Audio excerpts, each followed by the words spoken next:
Imagine waking up to news that Yellowstone is erupting. You look outside and see a sky that has turned strangely dark. Ash begins falling onto roads, rooftops, and cars. Within hours, people are trying to understand what is happening and where they should go. For most people, the first instinct would be to panic and leave immediately. But during a major volcanic eruption, panic and confusion can create additional danger. So, if Yellowstone ever experiences a major eruption, what should you actually do first? The answer begins with understanding what the immediate threats are and what actions can protect you from them.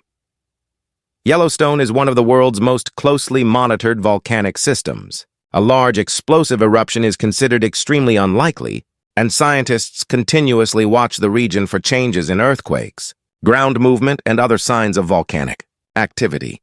But preparing for a rare event does not mean expecting it to happen. It means knowing what to do if authorities ever issue an emergency warning. And the first steps would be surprisingly practical. Section 1. Get reliable information. The first thing to do is get accurate information. During a major emergency, rumors can spread faster than official warnings. Social media posts, videos, and messages from friends may contain incomplete or incorrect information. Instead, listen to official emergency alerts and instructions from authorities. If officials tell people in your area to evacuate, take that instruction seriously. If they tell residents to shelter indoors, do not assume that leaving is automatically safer. Your location, the direction of the eruption, wind conditions, and the type of volcanic activity would all affect what you should do. In an emergency, accurate information can be just as important as food or water. Section 2. If ash is falling, get inside. One of the major hazards from a large volcanic eruption could be volcanic ash. Volcanic ash is not ordinary dust. It consists of tiny fragments of volcanic material that can irritate your eyes and lungs and create serious problems for vehicles, machinery, and buildings. If ash begins falling heavily, get indoors if authorities have not ordered an evacuation. Close windows and doors. Turn off systems that bring outside air indoors. If possible, avoid unnecessary travel. If you must go outside, protect your eyes and breathing as much as practical. A properly fitted particulate mask can reduce the amount of ash you breathe, while eye protection can help prevent irritation.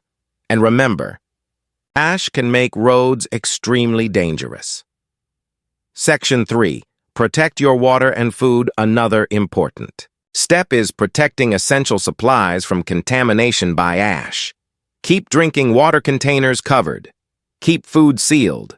If ash is entering your home, avoid leaving food or water exposed. A basic emergency supply can also become extremely valuable during a disruption.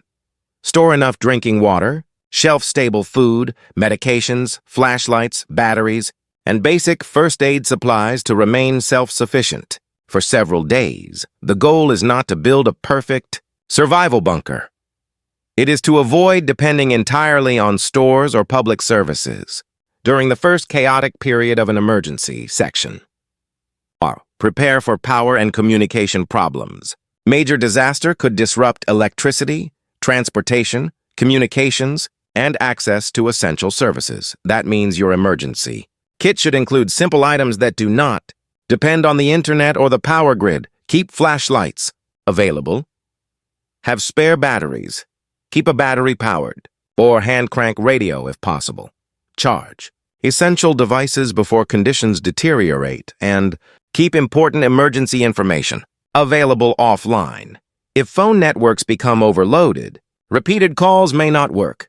Short messages or official emergency alerts may be more reliable when communications are limited. Section 5. Know when to leave. The most important decision may be whether to shelter or evacuate. Do not make that decision based only on what you see outside. Follow official evacuation orders and use designated routes when authorities provide them. If you live in an area that could be affected, know your possible evacuation routes before an emergency occurs. Keep your vehicle maintained and avoid waiting until the last possible moment to prepare it. If an evacuation order is issued, take essential documents, medications, water, food, communication devices, and other critical supplies and leave as directed. A Yellowstone eruption is an extremely unlikely event, but understanding the basics of emergency response is still useful. The first priority is simple. Stay informed. Protect yourself from immediate hazards and follow official instructions. Do not let dramatic rumors make decisions for you. If ash is falling, get indoors when instructed. Protect your breathing, eyes, food, and water. Prepare for interruptions to power and communication, and if authorities order an evacuation, leave according to their instructions. The most valuable preparation is not predicting exactly what will happen. It is being ready to respond calmly when reliable information arrives. If you enjoyed this documentary, consider subscribing for more evidence-based survival and preparedness content.